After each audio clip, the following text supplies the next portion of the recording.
Everyone, we are the Book Poor. Our topic is all about contemporary of global governance.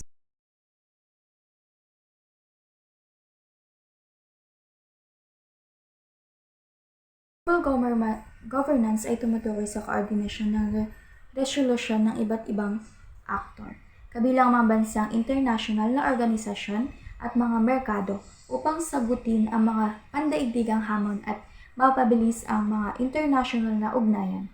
Sa isang magkaugnay na mundo, ang mga isyu tulad ng pagbabago ng klima, pandaigdig, kalakalan, terorismo, at mga krisis na kalusugan ng publiko ay kadalasang lumalabas sa mga pambansang hangganan. Maraming kulangin ang kakayahan ng mga bansa na malutas ang mga problemang ito ng tanging mag-isa. Ang global governance is needed to facilitate relationship or relation within countries among countries, organization, and market that a set of norms, policies, law, codes of conduct, or regulation in case where state do not have capacity to solve problems on their own, global, global, global governance is needed. Ang global governance ay tumutukoy sa paraan ng pamamahala ng international na mga usapin sa pamamagitan ng kooperasyon at koordinasyon sa pagitan ng mga bansa at international na organisasyon. Ito ay naglalaman ng paglikha at pagpapaunlad ng mga patakaran, norma, at kasunduan upang harapin ang mga pandaigdigang issue tulad ng kapayapaan at seguridad, karapatang pantao, ekonomikong kaunlaran at kalikasan. Cases where countries have internal problems, these are cases where groups of countries have problem with each other.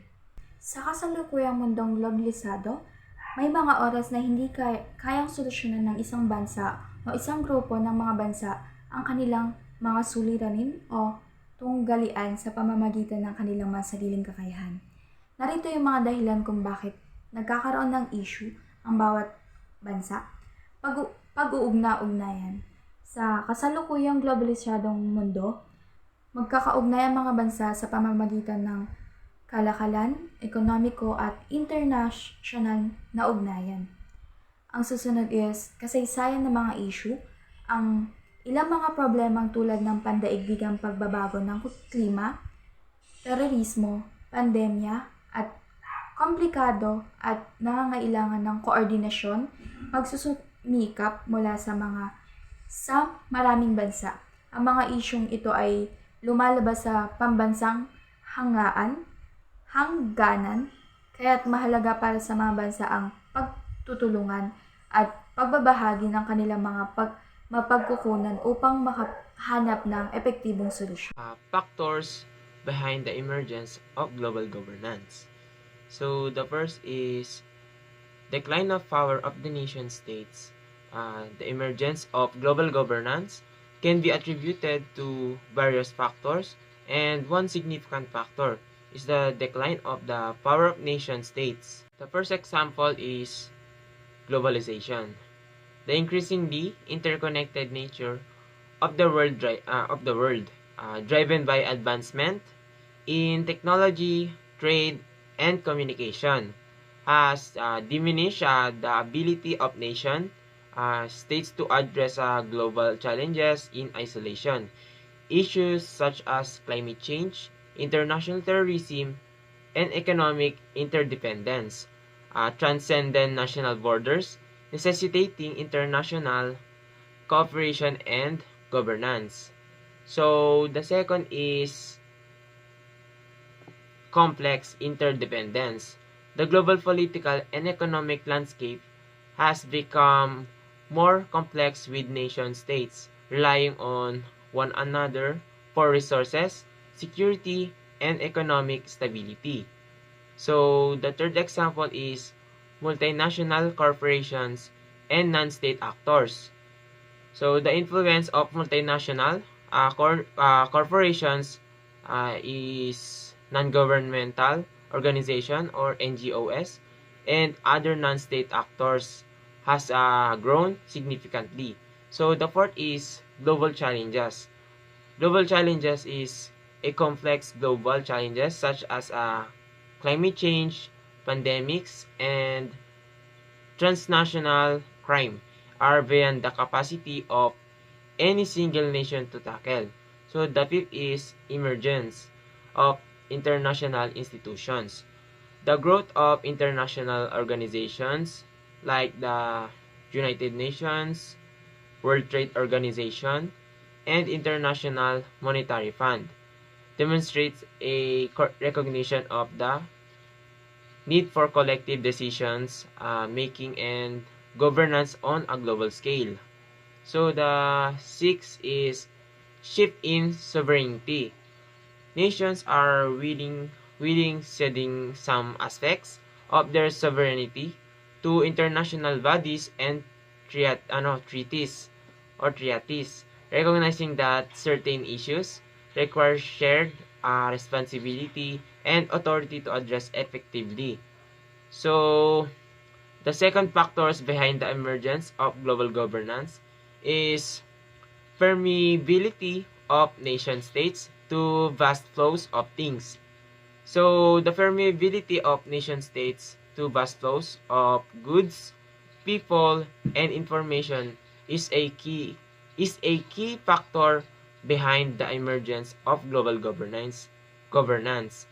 In today's interconnected world, the boundaries between nations have become more porous, making it essential to establish in international rules and cooperation to manage these flows efficiently and address shared challenges. So the third factors behind the emergence of global governance is a mass migration of people and flow of criminal elements.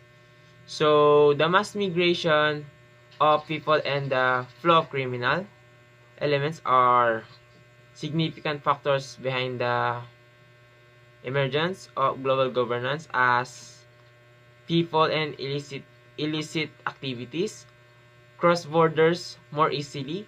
International cooperation becomes crucial to address issues like border security, human trafficking, and refugee crisis effectively. So the fourth factors behind the emergence of global governance is a internal events or problems which nation states uh, either instigate or are unable to control on their own. So global governance has arisen due to international events or problems within nation states that they either initiate or cannot manage independently when these issues like conflicts, economic crisis, or pandemics extend beyond national boundaries. International collaboration is essential to find solutions and maintain global stability. General Assembly main deliberative body of UN venue where all member states come together to discuss and vote on resolution about global issues. Ang General Assembly ay ang pangunahing katawan ng United Nations kung saan nagtitipon-tipon ang mga kinatawan mula sa lahat ng kasaping bansa upang talakayin at botohan ng mga resolusyon ukol sa pandaigdigang issue. Ito ay isang lugar kung saan bawat bansang miyembro, anuman ang laki o kapangyarihan nito, ay may isang boto na nagtitiyak ng pantay-pantay na pakikilahok. Security Council ay isa sa anim na pangunahing sangay ng United Nations at may pangunahing responsibilidad sa pananatili ng pandaigdigang kapayapaan at seguridad. Ginawa nito sa pamamagitan ng pag-address sa mga banta ng kapayapaan at pagdedesisyon ng mga hakbang na dapat gawin laban sa mga bansa o entidad na nagdudulot ng panganib at sa pandaigdigang kapayapaan. Ang Security Council ay binubuo ng 15 na miyembro. Sa mga ito ay may 5 permanenteng miyembro which is ang Estados Unidos, United Kingdom, Russia, China at France. Tinatawag na P5 ang mga bansang ito at may espesyal na karapatan. Economic and Social Council coordinates economic, social, and related concern along with specialized agency, organized specialized agency, and other bodies are FAO, IMF, UNESCO, WHO Committee, and NGOs Permanent Forum on Indigenous Issues. Ang ECOSOC ay isa sa mga pangunahing sangay ng United Nations na responsible sa pakikipag-ordinate sa mga ekonomikong, sosyal at kaugnay sa gawain ng 15 na espesyalisadong ahensya ng United or UN. Ang mga espesyalisadong ahensya na nabanggit tulad ng FAO, Food and Agriculture Organization, IMF, International Monetary Fund, UNESCO, United Nations Education, Scientific and Culture Organization. The Secretariat assists other bodies and committees while the performing body does. The different departments and offices of the Secretariat are Exclusive Office of Secretary General, UN Office of Disaster Risk Reductions, Department of Global Communication. Ang Sekretariado ng United Nations ay naglalarawan bilang pangunahing ahensya sa administrasyon na sumusuporta sa iba't ibang gawain, inisyatiba at mga miyembro ng organisasyon. Ito ay tumutulong sa iba't ibang katawan ng committee ng UN sa pagtupad ng kanilang mga tungkulin, tiyak na koordinasyon at epektibong komunikasyon sa iba't ibang departamento. Trusteeship Council, International Court of Justice provide international supervision for trust territories to attain self-government and independence suspended in operation after the last of the trust territories attained independence in 1994. Ang tungkulin ng konseho ay magbigay ng bantay, tulong at gabay sa mga truth territories na nagsisiguro na ang kanilang mga residente ay nakakakuha ng kinakailangang suporta at mga pinansyal na yaman upang magkaroon ng pag-unlad sa aspeto ng politika, lipunan at ekonomiya. Ang pangwakas na layunin ay tulungan ang mga teritoryong ito na makamit ang kakayahan na mapamahala ang kanilang sarili at magkaroon ng kalayaan. Roles and function the United Nations identifying and diagnosing problems. Managing knowledge in the context of environmental degradation involves collecting, analyzing, and disseminating information on the causes and consequences of environmental problems. So terrorism involves understanding the motivation, tactics, and network of terrorist organizations.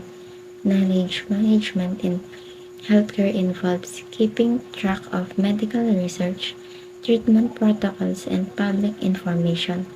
Managing knowledge in the context of rapid population growth involves understanding. In each of these cases, knowledge management helps stakeholders to make informed decisions, develop effective strategies, and collaborate to address these pressing global issues. It requires the collection, analysis, and sharing of relevant information to facilitate better problem solving and decision making. Developing norms to address HIV, safe sex, and racial, gender discrimination, and equal employment opportunity involves establishing guidelines, expectations, and standards to promote positive behaviors and practice in these areas. Developing norms related to HIV involves creating guidelines and promoting behaviors that reduce the risk of transmission, support those affected by the virus, and combat stigma and discrimination. Racial and gender discrimination norms. These norms focus on fostering inclusivity, equity, and respect for people of racial and gender identities while combating discrimination and bias. Developing and promoting these norms is essential for building more inclusive and healthy communities, fostering respectful relationship, and ensuring that all individuals have equal opportunities in various aspects of life. United Nations and many international organizations acknowledge the importance of respecting the diversity of cultures, languages, and administrative practices in different nations. In this recognition is vital for the effective implementation of international norms and agreements. Formulating recommendations. New global problems and challenges continually emerge, such as climate change, cybersecurity, threats, or global health crises. As these issues evolve, it becomes necessary to establish new norms and policies and address them effectively. The United Nations plays a crucial role in this process. The United Nations monitors and analyzes global developments to identify gaps between current policies and the changing global landscape. For example, when climate change becomes a pressing concern, the United Nations Intergovernmental Panel on Climate Change assess the inadequacy of existing policies in addressing the global issues.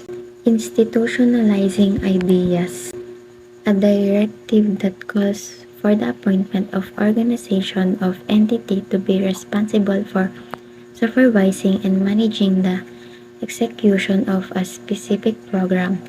In this case, it's related to the program involving HIV/AIDS, safe sex, and educational campaigns. In the context of promoting safe sex as part of HIV prevention, institutionalizing ideas involves creating formal structures and organizations to manage and oversee initiatives related to safe sex education and awareness. These include establishing government health departments, non-profit organizations, and educational institutions to develop and implement programs that encourage safe sexual practices as a means of preventing the spread of HIV/AIDS.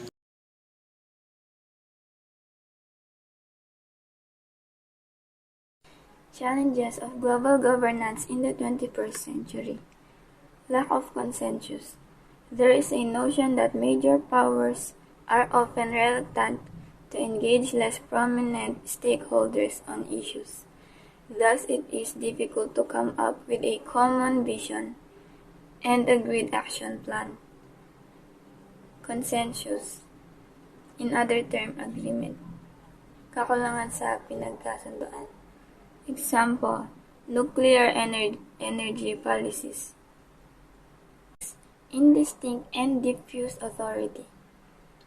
While there are international laws, states can evade them with no major consequences. Most states assert their sovereignty when faced with international disputes. Indistinct and diffuse authority. Hindi malinaw at nagkakalat na otoridad. Example, sa human rights issues and sa immigration issues. Incoherent or lack of policies on emerging trends. With the speed of technological change and the global issues, ethical dilemmas that go with them, global governance is too slow to catch up. In today's digital world, the challenge is how best to maintain free flow of information while having appropriate policies to curb cyber aggression. The digital economy now is witnessing the proliferation of sophisticated financial instruments that has created what some call a shadow world. Shadowy because they operate outside the scope, experience, and policies of the current global financial institutions. Incoherent and or lack of policies on emerging trends, or hindi magkakaugnayan o kawalan ng mga patakaran sa mga umusbong na uso, sa mga trends. Example, yung cryptocurrency. And national interest. Different national agenda or preference makes it challenging to get countries' cooperation for the sake of global interest. Country leaders always have to face a balancing act of or to give in or make hard and unpopular decisions to go against international norms. Ito naman yung mga yung pambansang interest. Example, issues on pollution control and territorial disputes. Yung mga issues sa pagkontrol sa polusyon at hindi pagkakaunawahan sa mga teritoryo. For example, yung West Philippine Sea na inaagaw ng China, pagmamayari ng Pilipinas. In the state still relevant, there are school of thoughts who argue that the state is becoming irrelevant because it cannot keep with globalization. On other hand, others argue that state is more relevant now because it influenced the direct of globalization. Argument or state of irrelevance. Borderless interaction, ang globalization ay nagdudulot ng mas mataas na paggalaw ng kalakal, serbisyo, impormasyon, at tao sa buong mundo. Sinasabi ng iba na sa mundong konektadong ito, ang tradisyonal na mga hangganan ng state ay nagiging hindi gaanong mahalaga. Kaya't ang konsepto ng state ay nagiging hindi gaano kahalaga. And next one is supranational organization. Ang mga organisasyong tulad ng United Nations, European Union at mga pandaigdigang kasunduan ay lumalabas sa eksena na uuwi sa paglipat ng kapangyarihan palayo sa individual na mga bansa. Relevance naman is regulation and governance. Ang mga state ay naglalaro ng napakahalagang papel sa pagreregula ng iba't ibang aspeto ng globalisasyon tulad ng kalakalan, ari-arian at kasapian at mga pamantayan sa kalikasan. Sila ang gumawa ng mga batas at regulasyon na nangangasiwa sa pandaigdigang ugnayan at pagtatanggol ng interes ng kanilang mamamayan. Ang state ay isang permanenteng populasyon, isang pamahalaan at kakayahang makipag-ugnayan sa iba't ibang mga estado. May sariling batas, institusyon at leader ang bawat estado na nagpapamahala sa kanilang mga mamamayan at teritoryo. Maaaring mag-iba ang sukat ng estado mula sa maliliit na bansa hanggang sa malalaking bansa. At marami silang maging soberano, ibig sabihin may ganap na kontrol at autoridado sa kanilang sariling mga usapin. Ang nation ay tumutukoy sa mga lipunang itinaguyod ng mga taong pinagkakaisahan ng kasaysayan at kultura. Anumang ang kanilang lahi, wika at relihiyon, ang pagkakaroon ng pinagsama-samang damdamin at pagmamahalan sa bansa ay nagbubukas ng pinto patungo sa pagkakaroon ng kolektibong pagkakakilanlan ng mga mamamayang nito. Different between nation and state. Nation-state sovereign institution within governed individual, sharing a collective history, culture, identity, and culture within the bounded territory. State is considered the representative of the people. The people is the source of the state sovereignty in the people who give the state its legitimacy. Ang estado ay sa kabilang banda ay isang pampulitikang etnidad na may tiyak na mga hangganan, isang pamahalaan at kapangyarihang pamahalaan na isang tiyak na teritoryo at mga tao nito. Sa isang bansang estado, pinagsama ang mga konseptong ito kung saan ang isang estado ng pamumuno ng mga tao na nagbabahagi ng iisang kasaysayan, kultura at pagkakakilanlan sa loob ng isang limitadong teritoryo. Kinikilala ang state bilang kinatawan ng mga tao at ang kanyang soberanya at nagmumula sa pahintulot at pagkakatanggi ng ibinigay ng mga tao sa kanyang pinamumunuan. Conclusion or summary. An effective global governance maximizes state and non-state partnership and collective action of global and local. United Nations is a pivotal organization in the global governance. It faces many challenges, has limitation, but in the closest that we all have in terms of world government. Today's state have an even bigger role to play beyond internal affairs due to the globalization state have to deal with new. Despite that many challenges of globalization, there is no turning back. Each of us has a role to play. We need to think about how its benefits could outweigh in risk.